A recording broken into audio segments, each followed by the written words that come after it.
sur leur santé et sur la nutrition. La pandémie a créé beaucoup d'inégalités et de faiblesses dans nos systèmes alimentaires et cela nous rappelle la vulnérabilité des personnes pauvres. Je pense que nous sommes tous sur la voie pour l'atteinte des objectifs de développement durable et ce qui nous tient à cœur à IFPRI, c'est que il faut qu'on fasse tout pour remettre le système en place. Donc, le rapport parle des leçons apprises dans la région et de comment les systèmes alimentaires pourraient être transformés ou comment être renforcés pour répondre aux défis actuels en matière de sécurité alimentaire et de la nutrition et aussi pour l'avenir. Donc, j'ai rejoint l'IFPRI comme directrice pour l'Afrique et j'aimerais juste dire trois choses sur ce rapport. J'ai eu à voir un autre rapport de IFPRI et le rapport souligne l'impact de la pandémie sur la santé, la nutrition et les emplois. Mais ce qui est intéressant sur ce rapport, c'est qu'il décrit les innovations en matière de système alimentaire pendant la pandémie. Et les gouvernements et les acteurs dans la région ont tout mis en œuvre pour répondre à cette pandémie. Voilà un peu ce que ça dit. Le deuxième point, c'est que le rapport permet au pays d'avoir des données. Et on peut voir là-bas les réponses que les pays ont eu à faire et c'est très important pour nous dans la région car cela permet ça aide à la prise de décision et aux efforts de relance. Il faut d'abord parler de l'impact de la pandémie sur les pays africains, l'Éthiopie par exemple, les différentes restrictions et l'approvisionnement en nourriture et comment s'assurer que la relance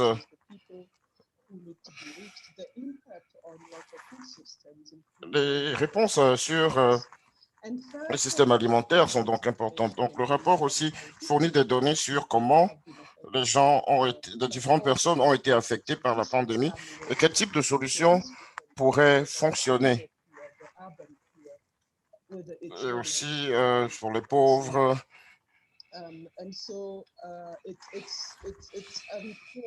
Il s'agit d'un rapport qui explique de façon précise comment le gouvernement, les différents acteurs pourraient mener des actions. Donc, merci à vous tous et nous espérons que vous allez réagir, faire des contributions et plus important encore,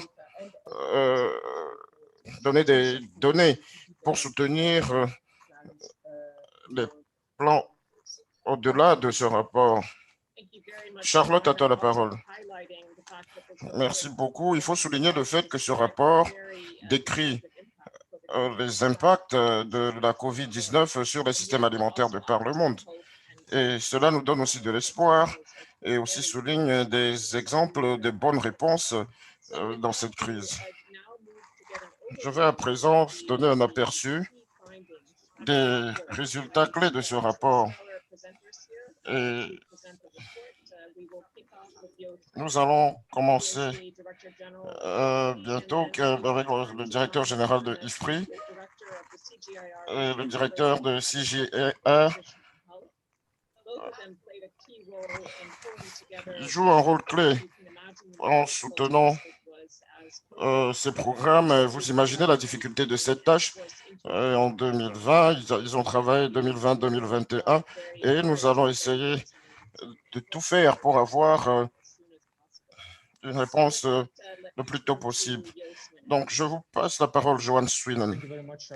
Merci beaucoup, Charlotte. C'est un honneur d'être ici aujourd'hui. Bonjour, bon après-midi, bonsoir à vous tous. qui êtes là, pardon.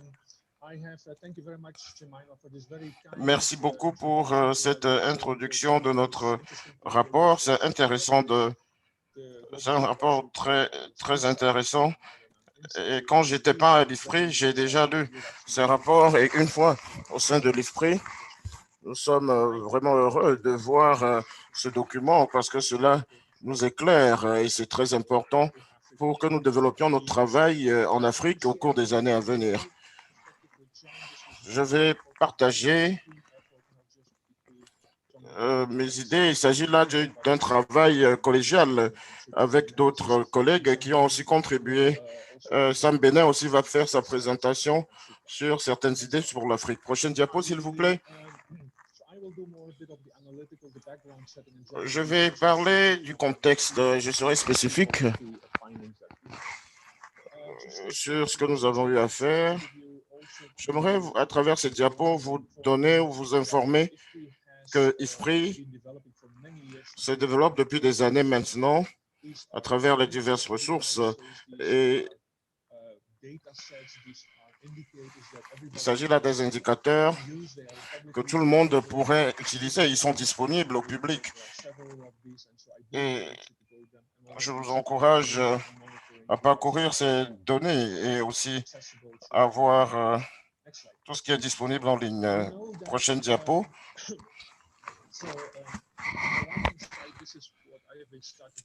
Voici ce que nous appelons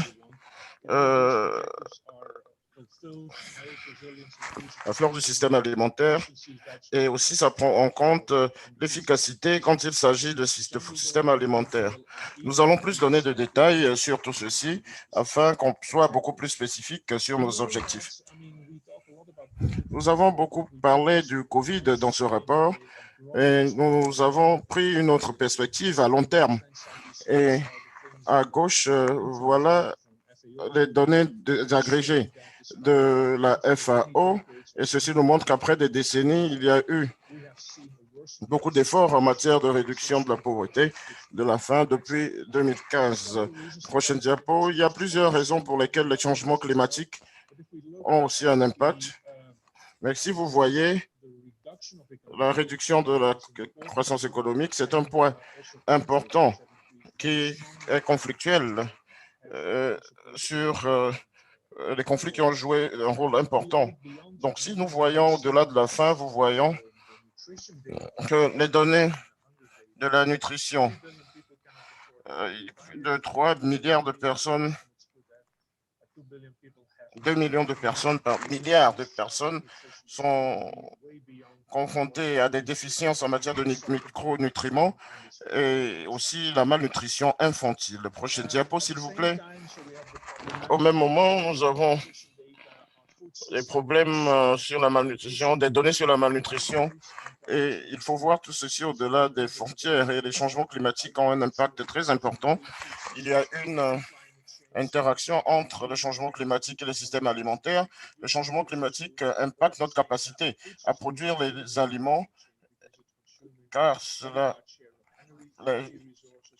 prend une vaste partie des énergies et aussi ça produit 20% des émissions de gaz à effet de serre. La COVID-19 a eu un impact important sur la pauvreté, sur la santé et d'après les estimations, nous avons à IFPRI plusieurs types d'analyses sur la base des données que nous avons pour exprimer tout ceci. Ces résultats sont basés sur un modèle mondial.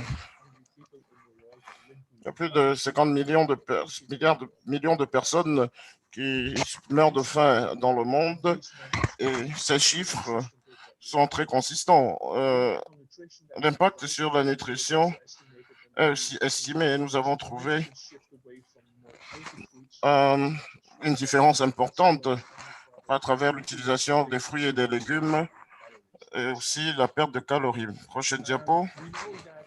Nous savons que les gens sont affectés de façon disproportionnée et nous avons explicitement parlé de l'inclusion et et le travail physique. On a plus de perturbations en matière de chaîne de valeur alimentaire et aussi ceci a aussi un impact dans les pays en développement. Prochaine diapo. Voici certains résultats de l'Afrique et ceci est basé sur notre enquête dans différents pays. Voici un exemple de l'Éthiopie et voici des données des zones urbaines en Éthiopie et on voit un déclin des revenus et aussi du côté de la nutrition. Il y a des gens qui consomment moins de nourriture ou des produits sains et la différence est très significative. Prochaine diapo. Ce qui est intéressant, c'est les effets ruraux et urbains. Quand on les compare, quand on voit ces résultats au niveau des pays, voilà un modèle que nous avons essayé de mettre en place. Voici des données de l'Indonésie, du Ghana et du Nigeria. Et là, nous voyons que l'impact est très fort en termes de déclin économique. Mais il n'y a pas une très grande différence entre la zone urbaine et la zone rurale. Mais les zones urbaines, le déclin des revenus sont importants en urbain qu'en rural. Et quand on voit la chaîne alimentaire, prochaine diapo, quand on voit au prochain diapo, lorsqu'on voit la chaîne de valeur alimentaire, on voit que le système a été sérieusement affecté et l'agriculture en a souffert de façon importante et moins que d'autres activités différentes qui sont sur la chaîne de valeur. Bien entendu, les zones urbaines aussi ont été affectées, les emplois ont été affectés et d'autres choses encore. Et il s'agit là d'un effet mixte. On a un effet complexe en matière de vulnérabilité. Prochaine diapo.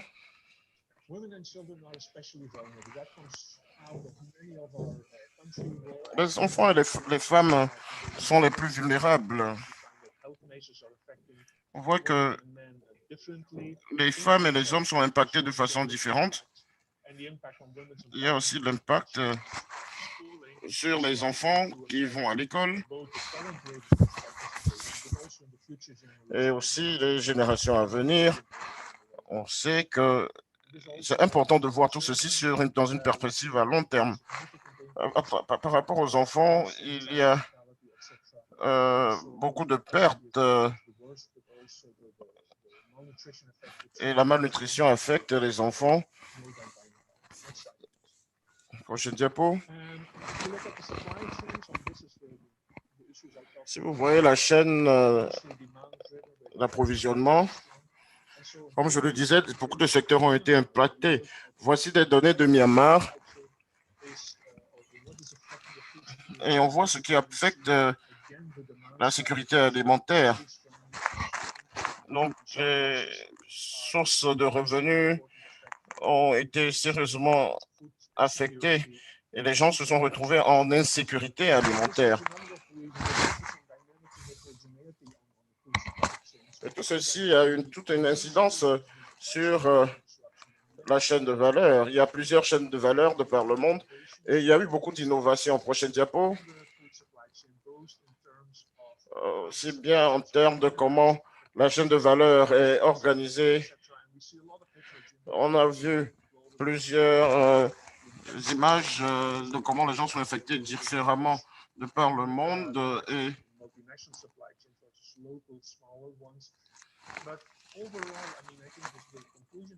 en conclusion, on a vu la résilience à différents niveaux, on a vu la vulnérabilité et je pense qu'il est important de voir ces différences. Prochaine diapo. L'innovation qu'on voit ici, c'est une leçon générale au niveau de la société. Nous avons vu qu'il y a beaucoup de créativité surtout en matière du secteur privé.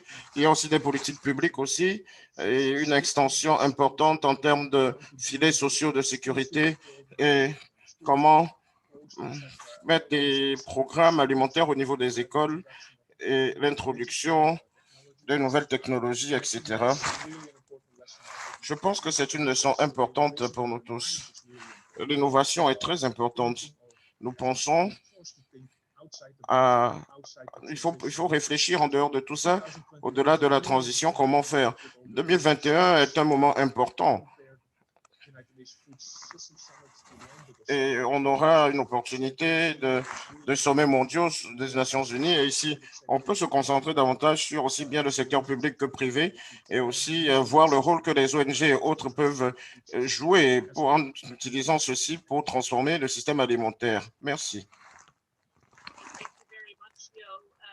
Merci. John, est-ce que tu continues la présentation? Est-ce que vous pouvez mettre ma diapo, s'il vous plaît? Je vais me focaliser sur le fait de vous donner un aperçu des différents types de produits qu'on peut voir. Prochaine diapo, s'il vous plaît.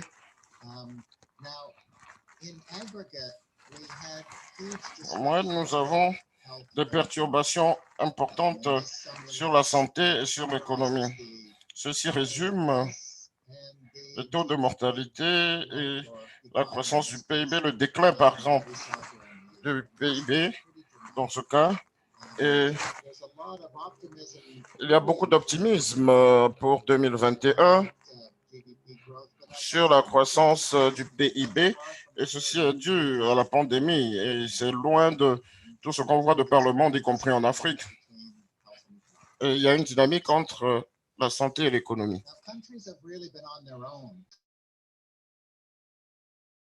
Les pays étaient vraiment livrés à eux-mêmes.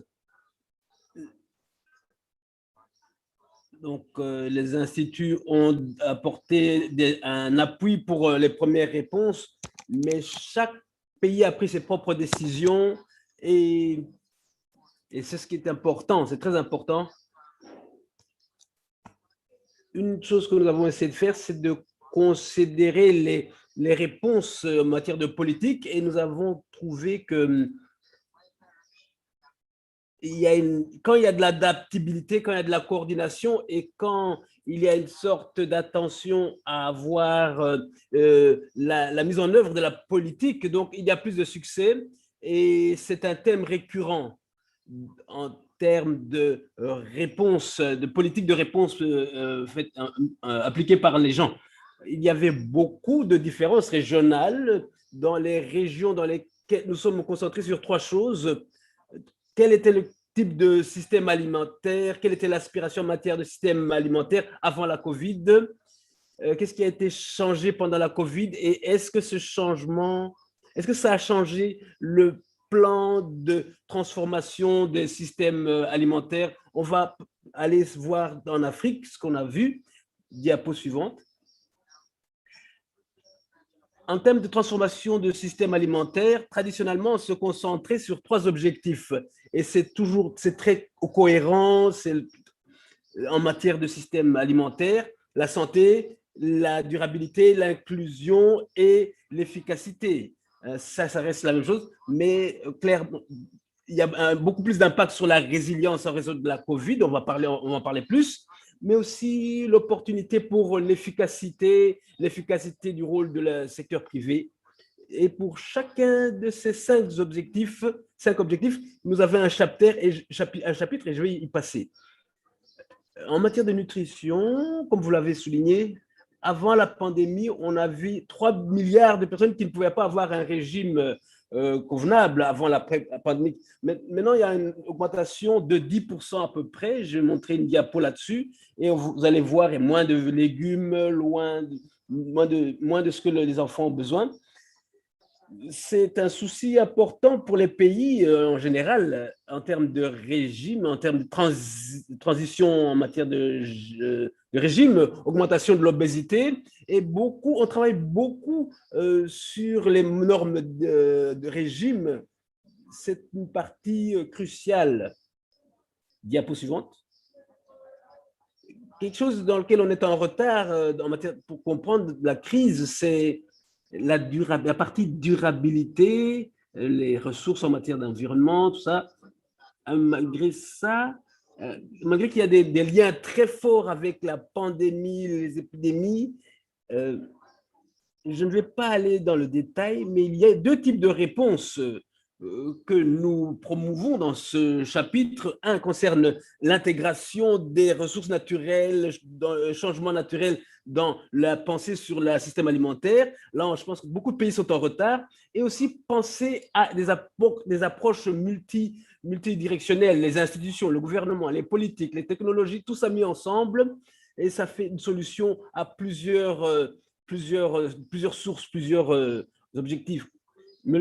L'inclusion aussi est un sujet très important et on va en parler beaucoup. Une chose sur laquelle je veux insister ici, c'est que nous pensons qu'il est nécessaire d'avoir une manière de penser de nouveau, comment penser à l'inclusion, d'avoir des réponses plus systématiques, mettre ensemble tous les besoins de base des gens, voiture, eau, revenus, parce que les pauvres souffrent vraiment.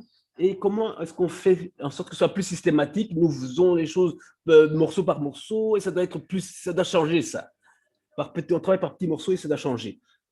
Une chose intéressante, c'est qu'il y a eu des grandes différences dans les réponses sur comment les systèmes alimentaires fonctionnent. Certains ont été perturbés, d'autres n'ont pas été. Mais en gros, la disponibilité est là. Le problème, c'est l'accessibilité, pas la disponibilité. On a vu des innovations incroyables qui auraient peut-être pris 100 ans et ça s'est fait en quelques mois en cause de la Covid. Donc, le message principal ici, c'est que le jeu de l'interrelation entre la possibilité, les capacités publiques et les capacités privées de réagir, c'est créatif, c'est la partie importante des transformations du système alimentaire en cours. Diapo suivante. Ensuite, en ce qui concerne la résilience, ça vient aussi avec un problème clé. On ne pense pas que la résilience écrase les autres aspects. Ça doit être considéré ensemble. On a considéré la résilience en termes de trois capacités. Tout d'abord, comment réduire la fréquence des problèmes. Et on pense que un système d'information en temps réel est important et aussi renforcer les capacités de nos systèmes. C'est les trois types de résilience qu'il faut. Diapo suivante. Et puis aussi, qu'est-ce qui va venir après? On doit voir, parce que, comme je l'ai dit au début, ce n'est pas encore clair où ça va aller. C'est une endémie à long terme, comme on l'a vu depuis longtemps. Et on l'a vu aussi avec la fièvre espagnole, la grippe espagnole. Il y a beaucoup d'ajustements à faire, parce que nous parlons d'infection de milliards de personnes, et pas comme avant. Donc, il y a beaucoup de changements là. Nous sommes préoccupés particulièrement parce que ça montrer les inégalités et comment on doit, et ça montre qu'on doit appuyer les groupes vulnérables. On doit considérer aussi les crises financières, les chocs sanitaires. On doit considérer tout ça. La relation entre le public et le privé et comment ils peuvent travailler ensemble dans la transformation du système alimentaire est très important. Aussi, en termes de politique, il est très important d'avoir des systèmes de résilience politique, donc qui sont durables, qui sont cohérents, logiques et qui vont vers l'avant, de l'avant, et voir les pays qui ont des systèmes adaptables et qui peuvent être ajustables, ce sont eux qui ont pu répondre rapidement. Et nous devons avoir une coordination cross-sectorielle, transsectorielle améliorée. Je vais me limiter à ça et vous repasser la parole, Joe. Merci beaucoup, John, et merci aussi à toi. On va peut-être aller plus en profondeur dans les résultats africains. Et c'est l'adjoint directeur du département Afrique, c'est l'auteur des chapitres Afrique du rapport. À toi la parole, Sam. Merci, Charlotte. Je veux d'abord féliciter mes collègues pour ce chapitre, John Mondou et Paul Wanda. au moment où on a écrit ce chapitre, la section sur la région a commencé l'année dernière et un peu au début de cette année. Il s'est passé beaucoup de choses. Diapo suivante. Mais les résultats généraux, en termes de comparaison par rapport au reste du monde, c'est logique, hein, c'est cohérent. Dans le sens que l'impact sanitaire a été moindre en Afrique par rapport aux autres régions. Si vous regardez par exemple l'Afrique, c'est 17% de la population mondiale, mais en termes d'impact de la COVID-19, c'est beaucoup moins. Et en termes de cas, en termes de morts, ce n'est pas pour relativiser ces chiffres, mais on a été moins affectés, mais pour montrer que l'Afrique a été moins affectée, donc, comme on peut le voir. Les raisons principales, c'est les Africains, une population jeune plus importante, un climat plus chaud relativement, et l'espace. L'espace compte aussi. Et donc, nous savons aussi qu'il y a beaucoup de différences régionales sur le continent. Mais comme vous pouvez voir dans la diapo, nous voyons clairement que l'Afrique australe et l'Afrique du Nord ont été les plus impactées en comparaison avec les autres régions, l'Est, l'Ouest, le Centre. Et l'Afrique centrale est la moins impactée parmi les indicateurs. On sait aussi qu'en termes d'incidence, mais c'est moins que les cas, l'indicateur le plus important, c'est le nombre de morts, parce qu'on on peut pas sous-estimer les. Donc, les morts sont vraiment proches de la réalité. Si vous regardez en termes de millions, l'Afrique australe est vraiment la plus affectée. Et c'est à peu près la moitié des cas en termes pour l'Afrique. Si on a 45% du total. Diapo suivante, s'il vous plaît. Le fait que l'Afrique est la moins impactée par rapport aux autres régions, ça explique aussi les différences entre les sous-régions dans le continent et aussi entre les pays. Si vous regardez par exemple la température moyenne annuelle, vous pouvez voir que l'Afrique australe et l'Afrique du Nord sont plus fraîches, plus froides dans certains mois. Donc ça participe à la diffusion de la maladie. Quand vous voyez aussi la densité de la population, l'Afrique de l'Ouest est très peuplée, très densément peuplée, en raison des températures, ça aide aussi à.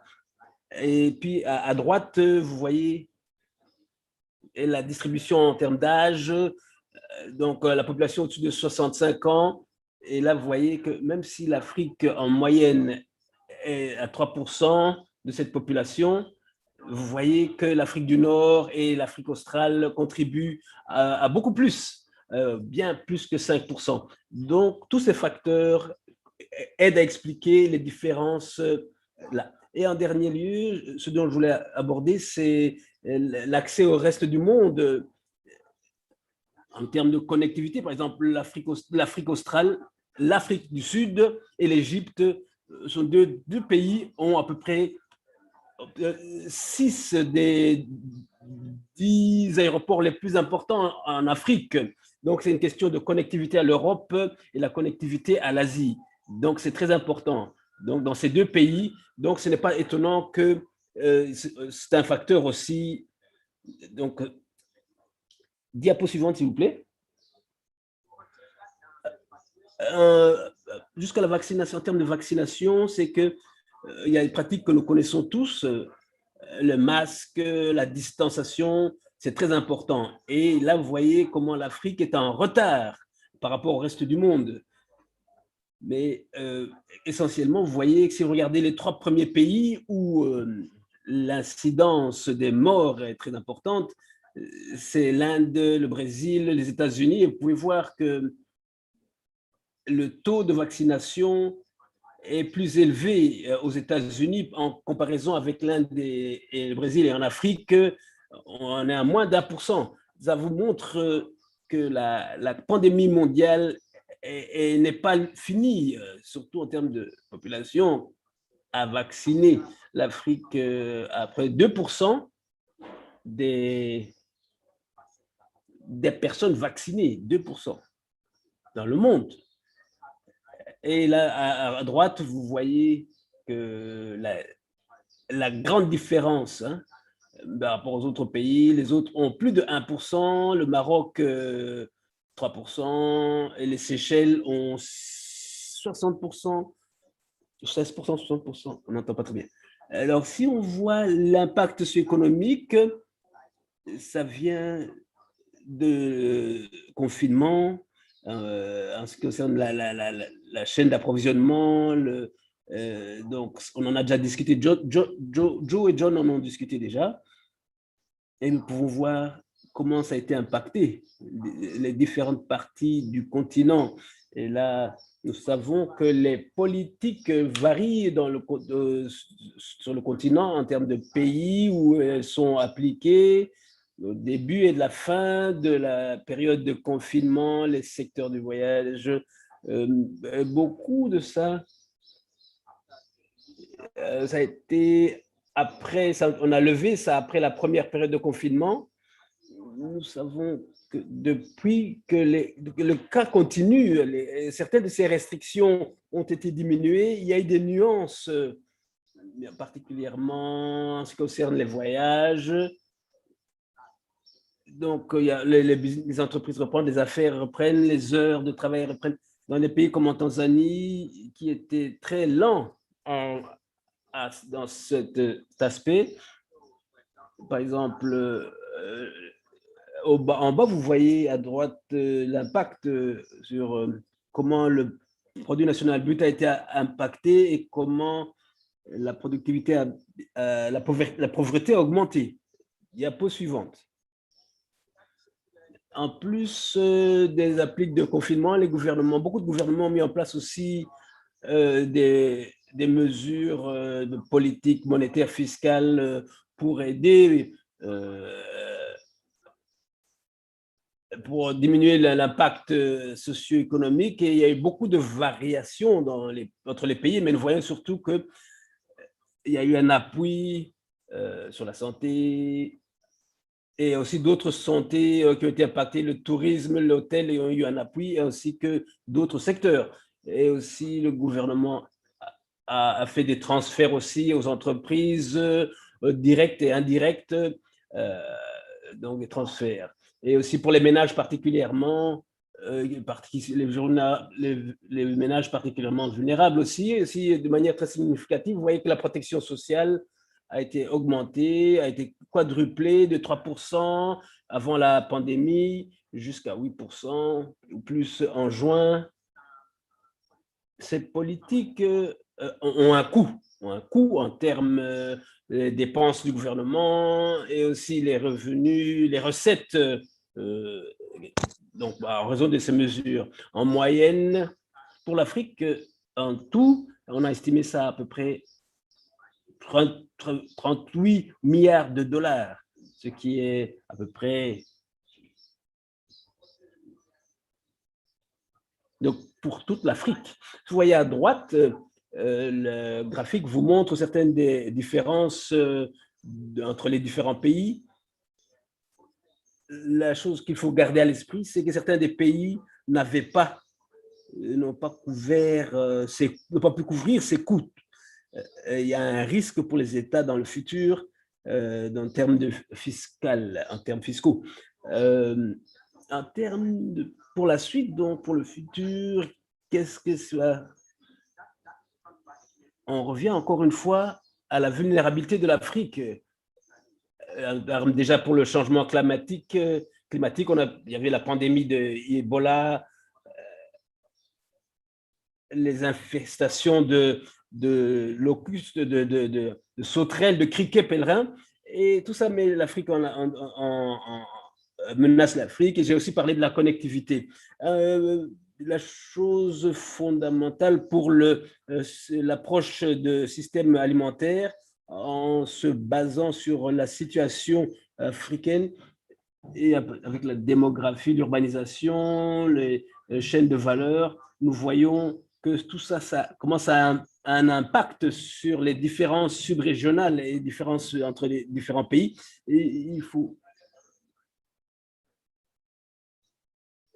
augmenter l'efficience des dépenses publiques parce que les réponses sont plus régulières, plus fréquentes et ça demande beaucoup plus de ressources de public. Il faut avoir l'efficacité dans les dépenses publiques et aussi élargir la base des revenus, la base des recettes. On parle un quart on dépense très peu par rapport au PNB. C'est très peu par rapport aux autres pays. Non, le pourcentage est très bas, mais la base aussi est très basse. Donc, il n'y a pas assez pour arriver à augmenter les investissements des investissements en termes d'infrastructures, des systèmes de l'éducation et tout ça. Et pour le secteur informel, il faudrait fournir les ressources, les outils pour étendre leur productivité et leur production. Ça aidera à fournir une base financière pour que le gouvernement puisse mettre en œuvre ça. Avant de terminer, je voulais, depuis le premier cas de Covid en Égypte, l'Union africaine a mis en place une stratégie, a voulu mettre en place une stratégie africaine. Et suite à ce qui se passe en Inde ce week-end, les ministres de la Santé, samedi ou dimanche, se sont réunis et ça montre comment l'Afrique veut combattre ça. Et elle a déjà des objectifs. Donc, il y a une agence africaine, il y a le partenariat africain des industriels.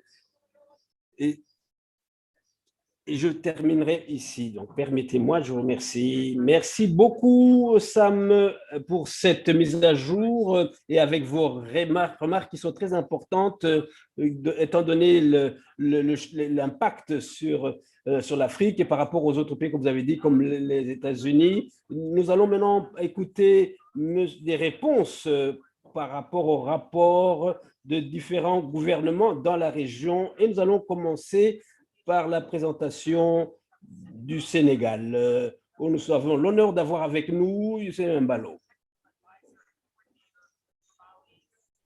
Il est le conseiller technique sur le projet civil. Il travaille avec le ministère de l'Agriculture au Sénégal. Et ils vont s'exprimer en français. Donc, pour ceux d'entre vous qui aimeraient écouter, vous êtes sur le canal français sur YouTube. Et il va faire une présentation en français. Monsieur Ballon, it's our pleasure to have you with us. You have the floor. Thank you. Thank you all. Good morning to you all. On behalf of the Minister of Agriculture and Rural Equipment of Senegal, I would like to thank you for inviting me to this meeting so that we can share with you our thoughts on this document, which is very important and relevant. This document shows you made remarks, important remarks, good analysis of the situation our various countries are going through in this context of COVID-19 pandemic. In Senegal, we had our first COVID-19 case on the 2nd March 2020. And as in all countries, after this first case, some time later, we took some measures in order to face this pandemic. Among these measures, we have the one that consists of limiting displacement, population displacement, and naturally, it created or it generated an impact on the agriculture. Fortunately, in Senegal, when this phenomenon occurred, or when this measure had been taken, we had already, we were at the end of the nuts campaign. Nuts are the main production of Senegal, and the commercialization was at its end. However, regarding horticulture, we were in commercialization campaign, and with horticulture, we had a lot of difficulties in 2020. These restrictive measures that had been taken had a negative impact on producers' income because of the difficulties of selling their products on the market. And a lot of products had not been able to be sold. So not only we have that impact in the horticultural sector, and we had also impact on the livestock sector. It's the same remark due to the closure of our market. As you know, in rural areas in Senegal, we have days for market, days that are selected by localities during which all the producers bring in their products and you have people around to purchase them. These markets had been closed and there was no possibility to sell anymore horticultural products and livestock products. As you can imagine, this had a strong impact on vulnerable populations, which are the smallholders. In order to overcome these challenges, the government of Senegal adopted a national plan for economic and social resilience, which highlighted the need to produce more and better. And as part of this, as we were at the eve of the campaign, the government increased significantly the budget of the campaign program, which moved from 40 billion to 60 billion in order to build the capacities of producers so that they can be able to have inputs, seeds, and fertilizers, among others. So it's a consequent support. Besides, in Senegal, we have a Senegal Emerging Plan, which is a plan conceived, designed under the vision of the head of state, and it goes to 2030. And in these plans, we have priority actions on 3 to 5 years. We have a covenant that was being implemented, and because of the pandemic, the government had to readjust this covenant, this pact, and adjustment had been made. And in agriculture, we had 3 main programs that had been adopted.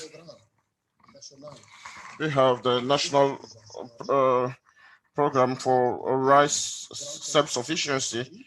Senegal is a great country that consumes a lot of rice. We have a national project for the development of cereals apart from rice. We have millet and other cereals. And we have also a program of horticultural development. Regarding all this, actions had been taken. What I wanted to say through this is that in these approaches, the 3 programs took into consideration the type of measures you talked about in your document. These measures are to strengthen investment and to mitigate the effects of climate change, access to information, access to funding, and research and development programs. So we approve these measures you highlighted, and we are available to continue thinking on this with you. I would like to conclude by commending the representation of IFPRI here in Senegal and congratulate its team for the wonderful work they are doing. Sorry, I don't have to be too long, but on this, I would like to thank you for your kind attention. Thank you, Mr. Mabalo. Merci beaucoup, Monsieur Mabalo, de nous avoir donné un aperçu de l'impact que la COVID a eu sur les différents secteurs agricoles au Sénégal. Et aussi, merci d'avoir souligné les réponses du gouvernement par rapport à cela. Merci aussi d'être toujours avec nous, de continuer à travailler avec nous pour développer le secteur au Sénégal. À présent, nous allons passer à l'Égypte. Et je vais passer la parole à M. Mohamed Chous, qui travaille au ministère de l'Agriculture en Égypte. Merci beaucoup, monsieur. À vous la parole. Merci beaucoup de m'avoir invité.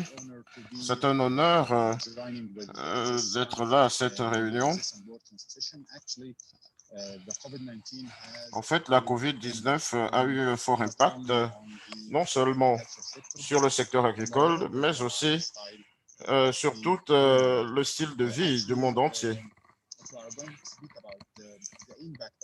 Je vais parler de l'impact de la COVID-19 sur le secteur agricole qui a décliné le commerce international.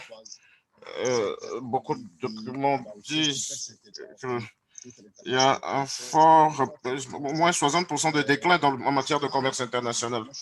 Donc, ce déclin en matière de commerce international a un mauvais impact sur le secteur agricole parce que beaucoup de pays dépendent de l'importation, exportation des produits agricoles. Ce n'est pas la seule raison, mais l'agriculture, il y a aussi l'importation des matières premières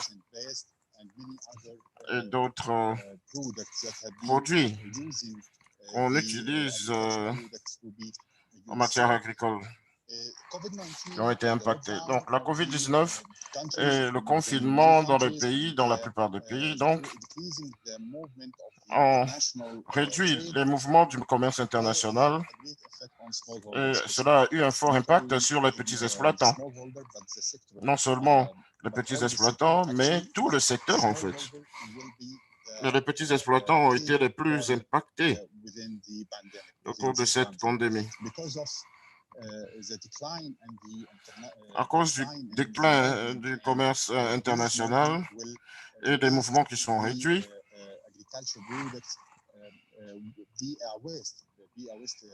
le secteur agricole a été sérieusement mis à mal.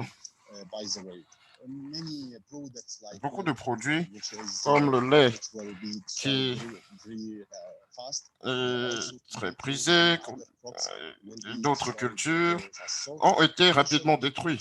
Donc, il faut considérer le fait de comment changer les produits pour qu'ils soient vendables, être en mesure de créer des connexions entre les petits exploitants et les consommateurs. En Égypte, nous avons essayé de trouver des solutions à ces problèmes. Nous avons fait la transformation de plusieurs secteurs, notamment celui de l'agriculture, et le ministère de l'Agriculture a pris des mesures pour éviter la destruction qui serait issue de la limitation des mouvements des personnes. Il y a le FIDA, avec qui nous avons essayé de faire une connexion, et aussi avec les agriculteurs, surtout les petits exploitants, et les consommateurs. Nous nous attendions à ce que cela ait un fort impact sur les revenus des agriculteurs. Nous avons aussi créé Agrimos, qui est une application qui permet au secteur agricole de pouvoir aider les petits exploitants.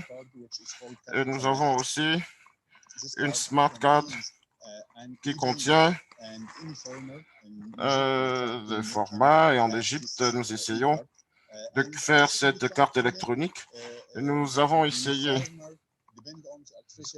de faire le format en utilisant l'intelligence artificielle. Il y a plusieurs applications qui soutiennent ce format et même pendant la restriction des mouvements, nous essayons d'éviter les regroupements, éviter que beaucoup de personnes se retrouvent au même endroit. Et tout ce dont j'ai parlé touche les politiques et la sécurité alimentaire de tout le pays.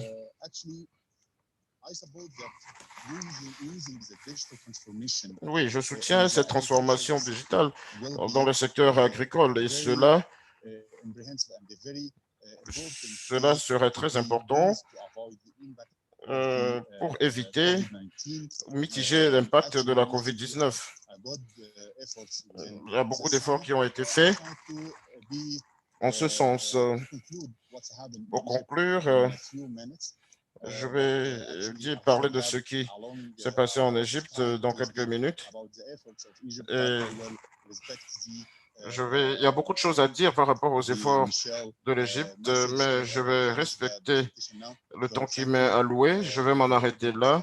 Merci beaucoup et j'espère que j'ai touché tous les points. Merci. Merci beaucoup, monsieur Kirsch. Nous pouvons avoir plus de détails après sur l'Égypte. Et merci d'avoir souligné tout ce que vous avez fait en matière d'innovation pendant la COVID-19. Cela s'applique aussi à plusieurs pays.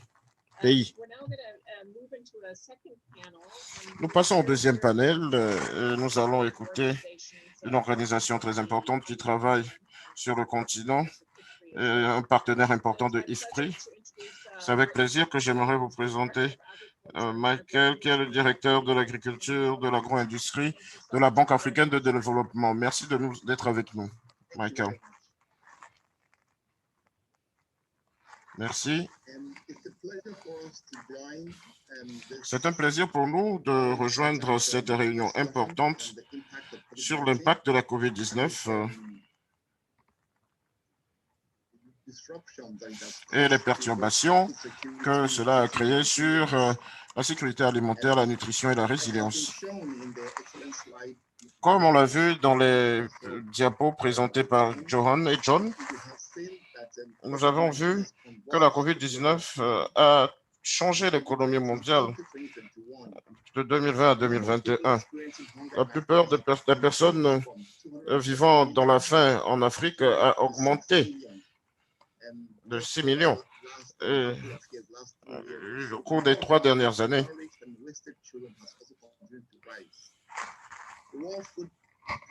le Programme alimentaire mondial a produit un rapport, le Programme des Nations Unies, donc, a produit un rapport en avril qui montre 20 pays qui sont confrontés à une faim sévère et la famine. Et ces pays sont sur le continent africain. La faim aiguë a augmenté de 43 millions en janvier 2020. Et aujourd'hui, on est à 125 millions. Selon le rapport, les dirigeants africains se sont réunis sur l'appel de la Banque africaine de développement et IFPRI aussi en faisait partie pour souligner leurs préoccupations sur la faim en Afrique et de comment la COVID-19 a entraîné l'augmentation de la fragilité dans le système alimentaire.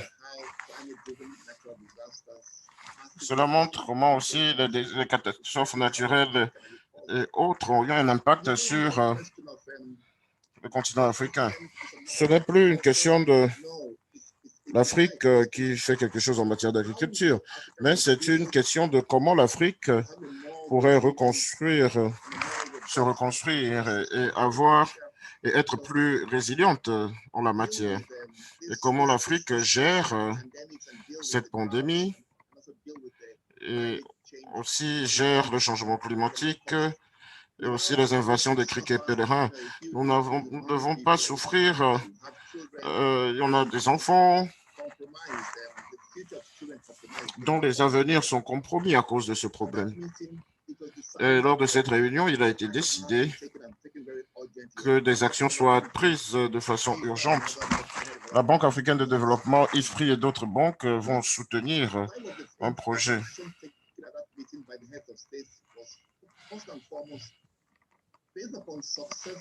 Un des objectifs, en fait, aussi de cette rencontre, c'est que d'abord et avant tout, l'Afrique a besoin d'accélérer la mise à l'échelle de ces technologies,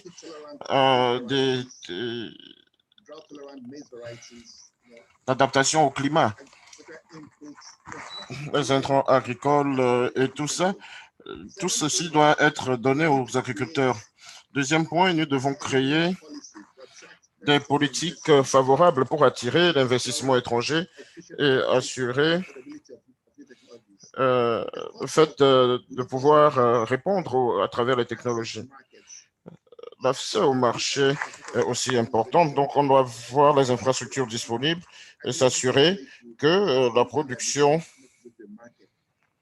est disponible sur le marché. Nous saluons aussi les efforts menés par la banque et la mise en place des commodités de finances aussi importantes.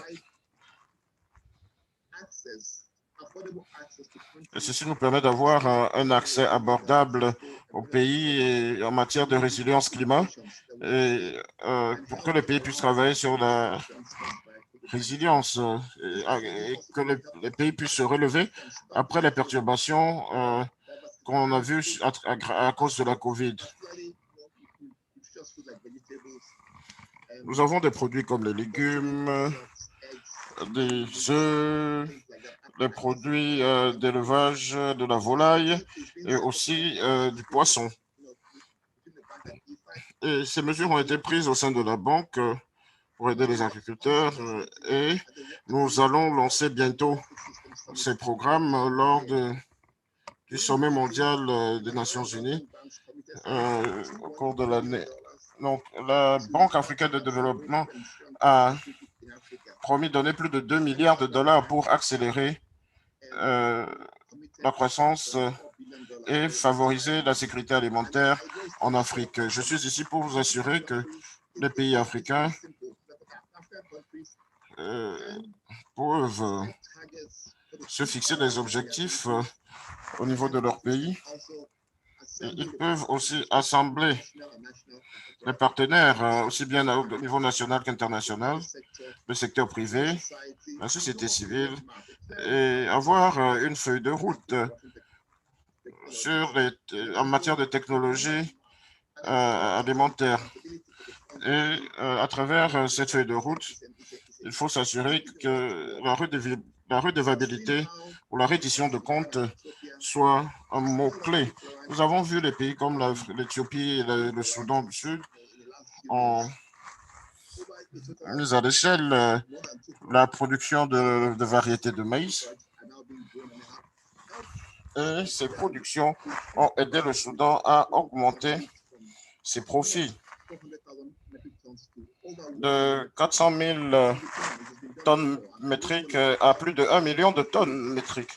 C'est possible, on peut y parvenir. Nous avons également noté que le système, je veux dire, le sommet des Nations Unies a permis d'avoir des résultats. Et on sait tous que le monde est une communauté, est une grande communauté et l'Afrique n'est pas laissée en rade. Sans la nourriture, rien ne marche. Nous savons tous cela. Et en abordant les questions urgentes en matière de santé, il faut qu'on voit aussi l'agriculture. Et chaque dollar investi aide à combattre la pauvreté et augmenter le PIB de plusieurs pays africains. Et nous ne pouvons pas continuer avec ces systèmes alimentaires qui sont fragiles à cause de l'impact de la COVID-19. Je vais m'en arrêter là. Merci beaucoup de m'avoir donné la parole lors de cette réunion importante.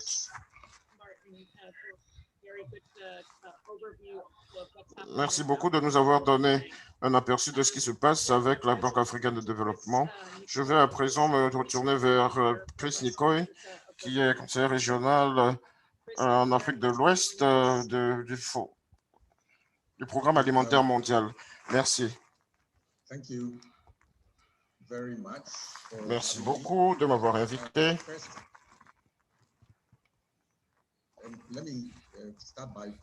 Je vais commencer par féliciter IFPRI pour le document produit. La COVID-19 nous a tous impactés et c'est aussi une opportunité d'apprendre. Et comment changer ces problèmes en opportunités. D'abord, comme on l'a dit, la nourriture est très importante, surtout en Afrique de l'Ouest et en Afrique centrale, où je travaille. Et on a des résultats harmonisés qui montrent que 31 millions de personnes seront en insécurité alimentaire dans bientôt de temps. Et c'est 150 fois plus élevé que ce qu'on a vu en 2019. Donc, ce rapport qui prend en compte la food sécurité et la nutrition souligne certaines leçons apprises dans la région. Premier point, ce nouveau défi que nous voyons,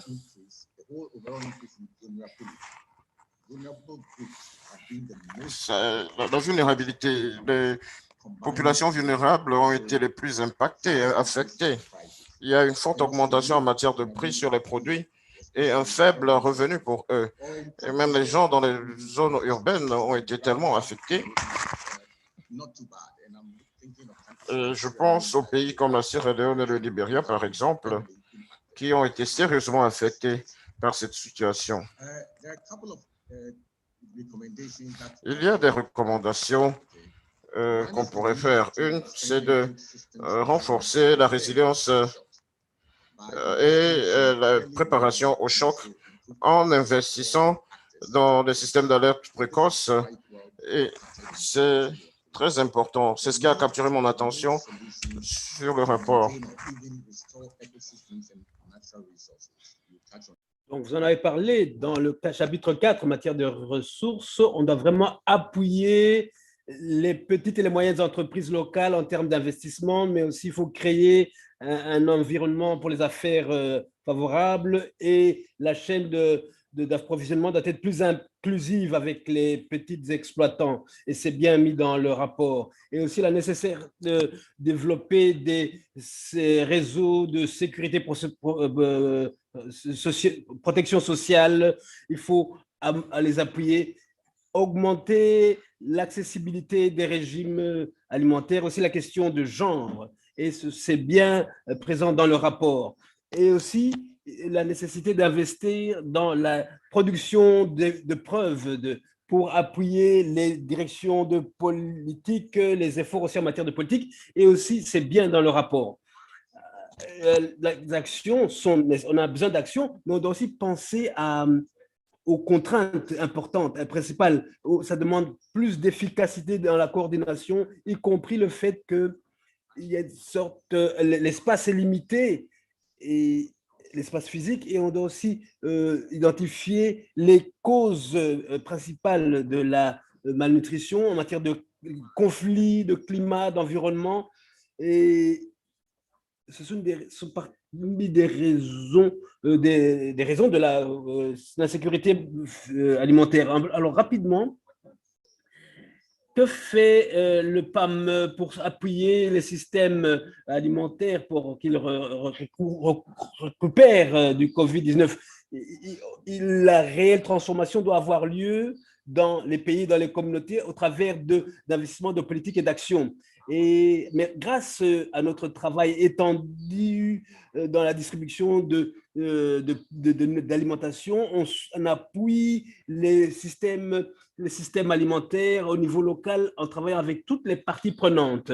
Dans le Sahel d'abord, nous appuyons à la réparation, de terres dégradées et nous créons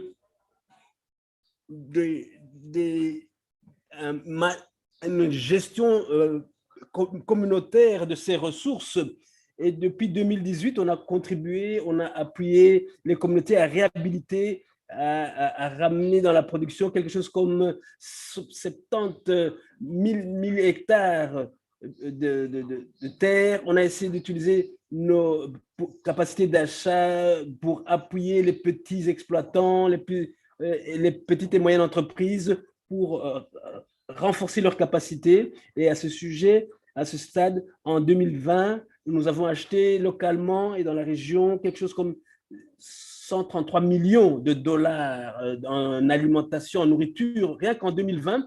Et nous utilisons aussi le système des cash transferts pour appuyer la demande, les transferts d'argent pour les ménages vulnérables, pour appuyer le côté demande, pour créer l'accès à des aliments nutritifs.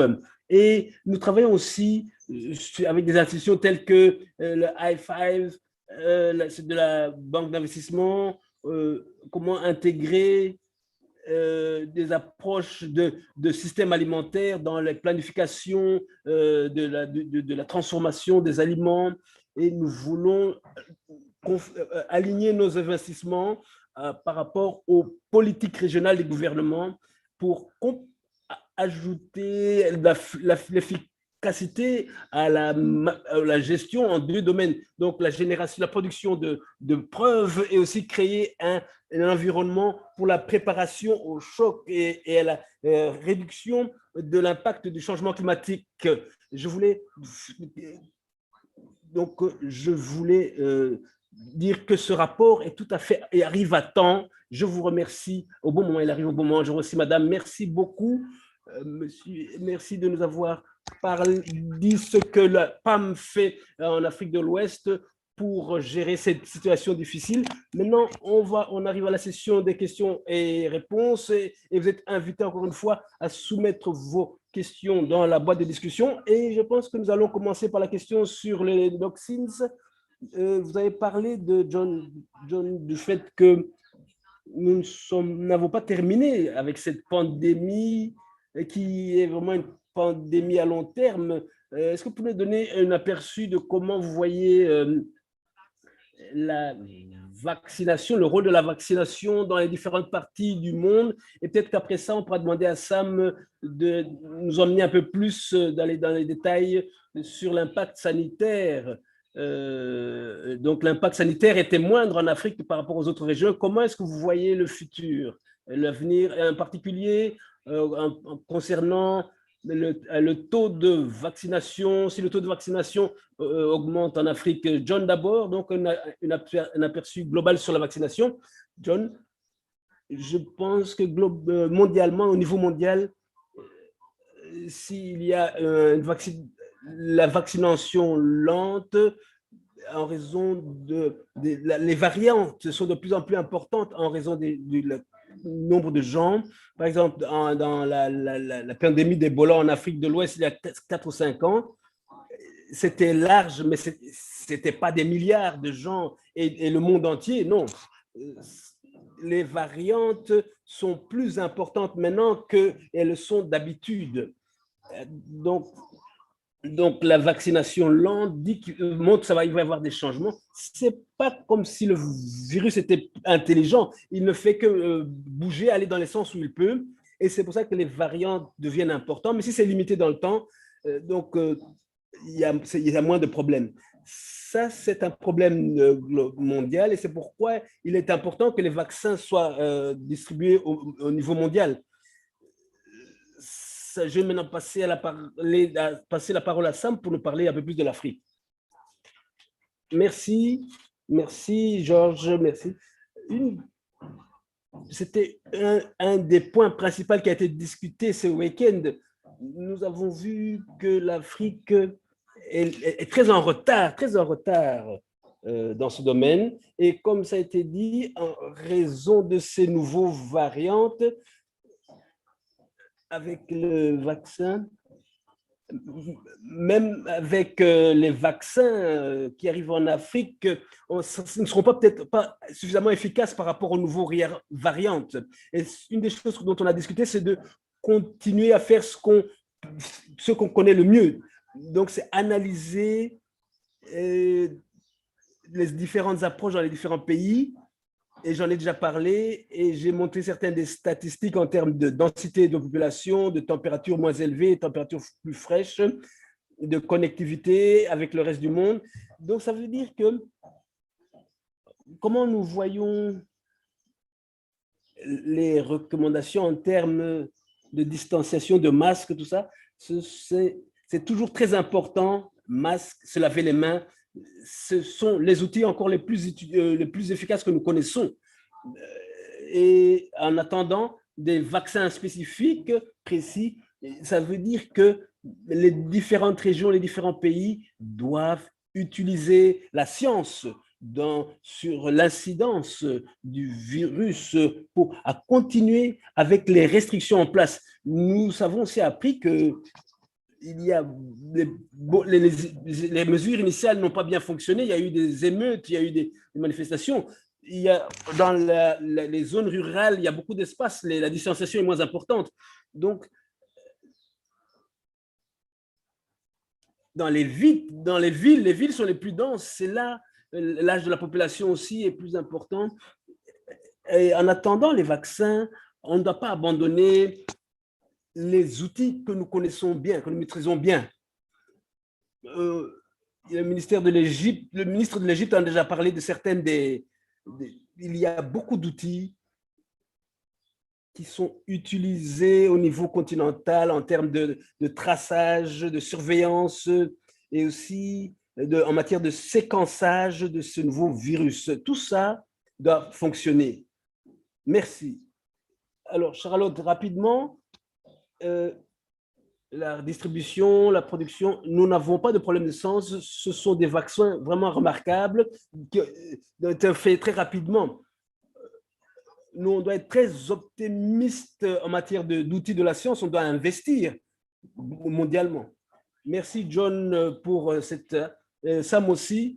Je vais maintenant parler à Joe Swinen pour une question plus large. On a mis l'accent sur la résilience dans votre présentation. Et considérant tous les besoins des pays africains, quelle serait la priorité quand il s'agit d'appuyer, de soutenir la résilience par rapport à ce choc, mais aussi pour des chocs futurs, en gardant à l'esprit qu'il y a bien sûr des pays, chaque pays a des questions spécifiques, mais à un niveau général, comment conseiller les décideurs pour appuyer la résilience, pour renforcer la résilience? Merci, Charlotte, pour cette question. Je veux dire, il n'y a pas d'instrument unique qui peut apporter la résilience. Et comme c'est dit dans le rapport, on doit trouver une perspective systémique. Et une des façons de voir ça, c'est essentiellement de voir qu'est-ce qui est, de quoi on a besoin au niveau de la consommation, la protection sociale est très importante, de quoi on a besoin au niveau de la production, et de quoi on a besoin en termes de chaîne de valeur.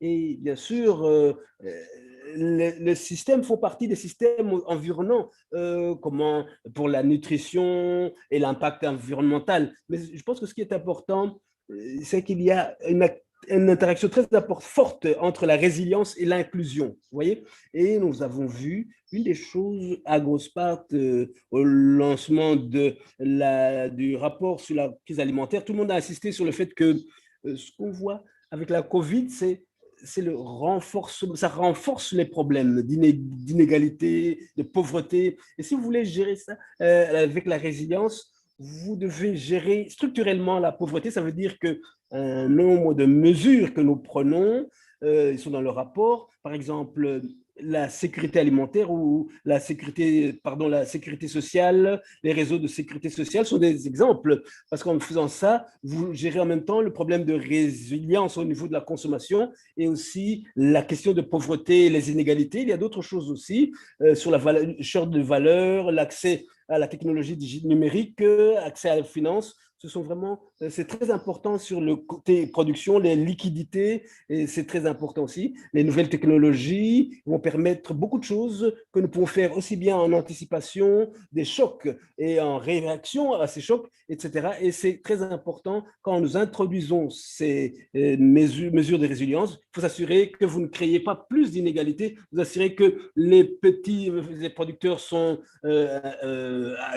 impliqués, parce qu'il y a des récits très intéressants ici dans la présentation, et s'assurer que les plus faibles, les femmes et les enfants, sont impliqués dans ces mesures de résilience et que les mesures de résilience favorisent un environnement. Donc, ce sont des priorités, voilà, importantes.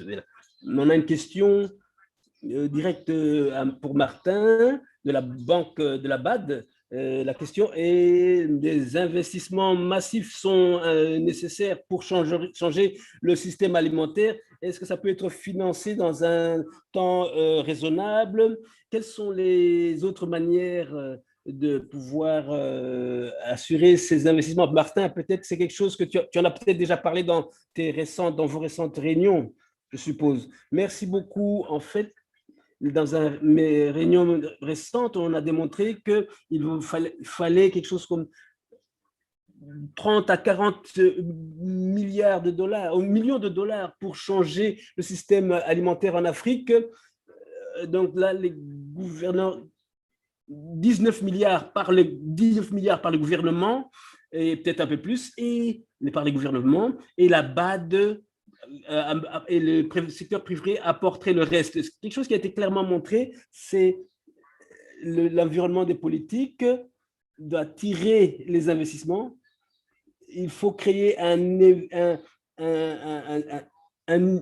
environnement égal pour tout le monde, des lois qui protègent et qui punissent ceux qui trient. Donc,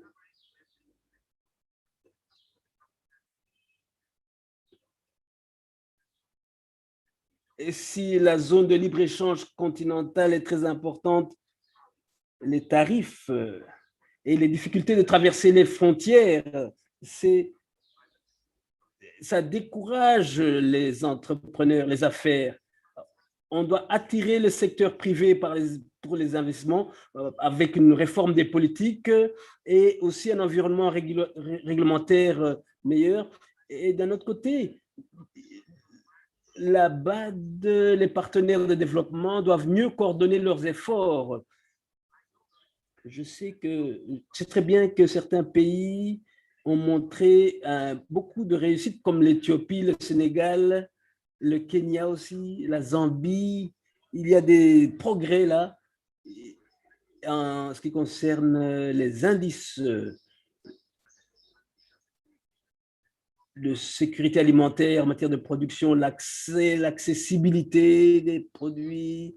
On voit vraiment clairement que ces gouvernements ont ont des programmes structurés bien conçus avec la BAD, avec les partenaires en développement. C'est beaucoup d'argent pour l'Afrique, une 30-40 milliards, c'est beaucoup d'argent, mais ça peut être fait si nous menons les réformes nécessaires. Il y a toujours des changements, les gouvernements. Je vous repasse la parole. Merci beaucoup, Martin. Donc, avec le sommet qui va venir, à venir, j'espère que ces mesures pourront être mises en œuvre. Et je pense que ce que tu as dit sur le secteur privé est vital, très important. Comment impliquer mieux l'investissement des financements du privé? Et une question aussi sur les activités du PAM en Afrique. Est-ce que vous pouvez nous dire en particulier comment le PAM supporte les petits producteurs pour être plus résilients par rapport à la crise crise climatique?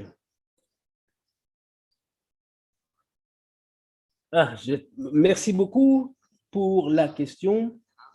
Je voudrais lier ça à une des objectifs importants qui sort de qui apparaît dans votre rapport. On vous a parlé d'inclusivité. C'est très important que, en discutant de la suite du futur, une communauté importante en Afrique en particulier qui sont ceux qui sont responsables de la plupart. Ce sont les petits exploitants.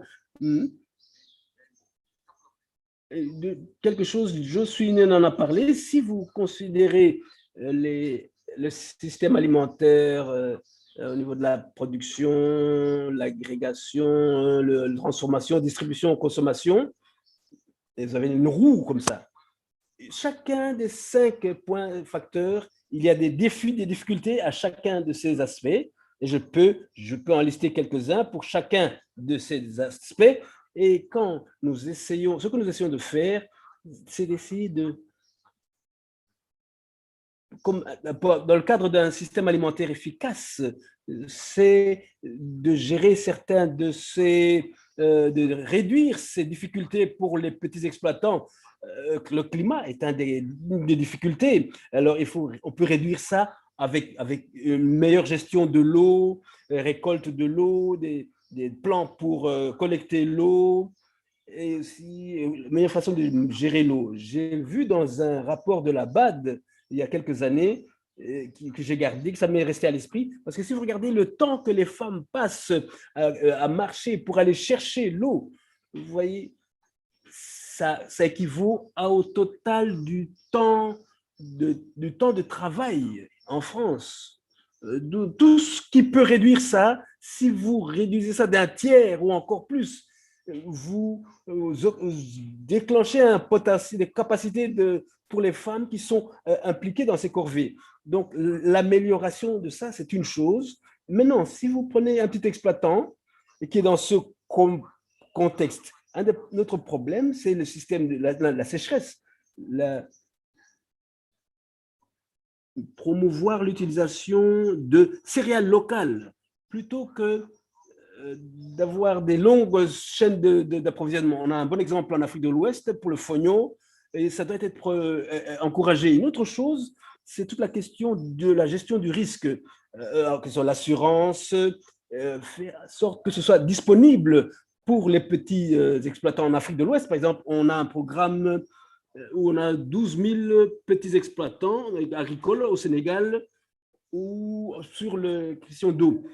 Ça n'a pas un objectif de régler le problème, c'est pour être un laboratoire où vous mettez en place un modèle qui sera après mis à l'échelle.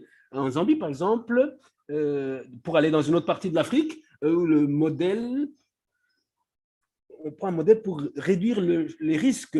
Donc, on a impliqué le gouvernement de Zambie et maintenant, le gouvernement de Zambie, en ayant appris de cette expérience sur 7000 agriculteurs, a maintenant pu mettre en place, concevoir des mécanismes d'assurance pour 1 million d'agriculteurs qui en bénéficient maintenant dans le cadre d'un programme de subsides, de subventions en Zambie. Ce sont les sortes de choses qui doivent être faites en matière d'assurance et aussi les entrepôts, faire en sorte que ces modèles sont liés au micro. Quelles sont les difficultés pour les micro-agrégateurs pour essayer de régler leurs problèmes et ensuite lier ça avec les agrégateurs plus grands?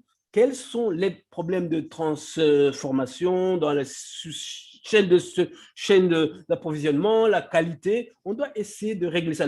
Ce que je veux faire, c'est que nous essayons de travailler dans cette roue de production, d'agrégation, de transformation, distribution, consommation. Et je pense que il y a des difficultés particulières qui affectent les plus vulnérables dans nos communautés.